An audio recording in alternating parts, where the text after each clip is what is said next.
সিটে ঢালাই হয়নি, আশা করি কালকে সিটটি ঢালাই হবে।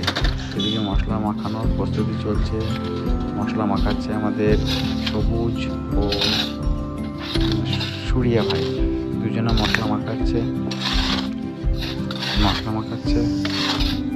আমি বললাম ভালো করে মশলা মাখাচ্ছে, সিমেন্টের জন্য একদিকে বেশি কম না হয়। বলছিল ঠিক আছে, সিমেন্টটা একদিকে বেশি কম হবে না। তার কিছুক্ষণ পরে আমাদের মালিক আজকে চা দিয়ে দিয়েছে, আজকে দুধ চা দিয়েছে। এর আগের দিন বলা হয়েছিল যে লাল চা দেওয়া হয়েছে। পাশের বাড়ি একটা ছেলে ডাকছিল আমাকে দাও চা, একটা বাচ্চা ছেলে চায় নিচে আয়, তা চা খাবি তো। আমাদের মিস্ত্রি চা খাচ্ছে, দেখুন এই মঙ্গল, তারপরে ওই সবুজ, ওইদিকে ভোলনদাও আছে। ভোলন্দা যে আমার কাছে আসেনি ভিডিও করি বলে, এই যে সুরিয়া, সবাই মিলে চা খাচ্ছে। দেখুন আমাদের মিস্ত্রি কেমন গিফটে, দেখুন পেরেকগুলো পড়েছিল সব কুড়িয়ে জায়গায়, ভোলন্দাকে সঙ্গে নিয়ে সব পেলেগুলো কুড়িয়ে এক জায়গায় করছে, বলছে গুলো বিক্রি করলে চা খাওয়ার পয়সা হবে। এই দেখুন আজকের কাজ, আজকে এই বাথরুমটা কাটছি আমি একা। একটা 5 ফুট বাই 4 ফুট একটা পায়খানা বাথরুম হবে। এটা হাফলার আগেই এটা গেঁথেছি।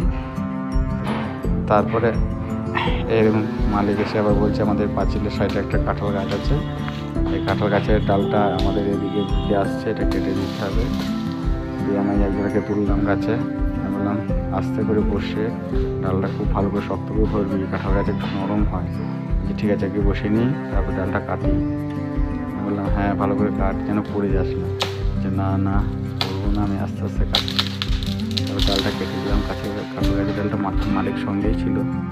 এই দেখুন আজকের কাজ, ওই দিকটা মারা লেভেল করেছি। তারপরে এদিকে আবার পাঁচিরে কালকে অসমর্থ ছিল পাঁচিরটা, আজকে এই পাঁচিরে সেইরকম কালকেও করেছিলাম পাঁচিরটা, আজকেও খানিকটা করেছি ভাড়া লেভেল পর্যন্ত।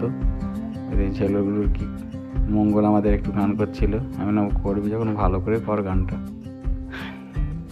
হ্যাঁ, মঙ্গল আবার AK-47 একটা ভাইরাল ক্লিপ দেখিয়ে দিল। তারপর খাওয়ার পরে এসে এই দেখুন এইখানে আমাদের পায়খানা বাথরুমের উপরে একটু কাজ ছিল, কালকে ঢালাই হবে। ওইটা উপরে বাঙ্কার হবে, পায়খানা বাথরুমের উপরে লিন্টল লেভেলে ঢালাইটা কালকে হবে। এই দেখুন আমাদের কোচি আবার ভিডিও খাচ্ছে, এরকম ভুলন্দারা বালি চালছিল। বন্ধুরা, যদি আমাদের ভিডিওগুলি ভালো লাগে তো অবশ্যই একটি লাইক, কমেন্ট ও সাবস্ক্রাইব করে পাশে থাকবেন। আর এরকম ভিডিও আপনাদের যদি পাশে থাকার উপস্থিতি আমরা বুঝতে পারি, অতি অবশ্যই প্রতিদিন ভিডিও প্রতিনিয়ত আসবে। আর আমাদের পাশে থাকবেন। ধন্যবাদ।